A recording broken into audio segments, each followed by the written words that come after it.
மாத்தி அந்த மாதிரி வேலைகளை பார்த்து கர்வா பசியை நடத்துறீங்க. அதை தாண்டி வேற என்ன? கட்டாய மதமாற்ற தரச்சட்டம் என்ற பெயரில் கொண்டு வர்றீங்க.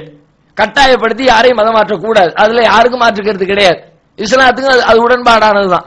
இஸ்லாத்திலே குர்ஆனே சொல்கிறது ஐக்ராஹ ஃபித்தீன், இந்த மார்க்கத்தில் எந்த நிர்பந்தமும் இல்லை. கட்டாயப்படுத்தி ஒருத்தர் இதுக்குள்ள சேர்த்தா அவர் சேர்ந்தவராக ஆக மாட்டார் அப்படின்னு இஸ்லாம் டிக்ளேர் பண்ணுகிறது. அது இஸ்லாத்துல உள்ளதுதான்.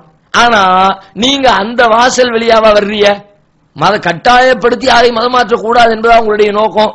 அதை நீங்கள் கொள்ளைப்புறமாக உள்ளே நுழைறீங்க. கட்டாயம் என்ற வார்த்தையை சேர்த்துக்கொண்டு கொள்ளைப்புறமாக உள்ளே நுழைறீங்க. என்ன உள்ள நுழைறீங்க?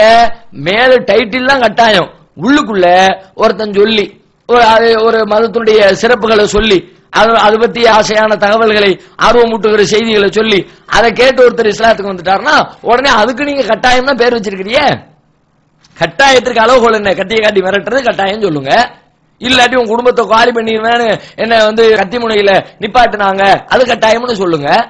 எங்க மதத்துல இன்னவெல்லாம் இருக்கிறது, நல்ல நல்ல செய்திகள் இருக்கிறது, ஆரோக்கியத்தை பத்தி பேசுகிறது, பொருளாதாரத்தை பத்தி பேசுகிறது, பல நல்ல தகவல்கள் அதற்குள்ள இருக்கிறது என்று சொன்னால் அதையும் நீங்கள் உள்ளுக்குள்ள சேர்த்து வச்சிருக்கீங்க. விதிகள்ல ஒன்றாக தலைப்புல இல்ல, உள்ள இருக்கிற கண்டென்ட்ல இருக்குத.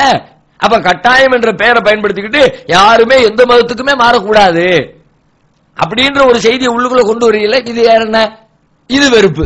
அங்க போய்கிட்டே இருக்கிறாங்க, விடக்கூடாது, அவங்களுடைய வளர்ச்சியை தடுக்கணும் அப்படின்ற வெறுப்பின் விளைவாக செய்யப்படுற வேலை இது. இது அல்லாம இதுக்கு வேற என்ன சொல்றது?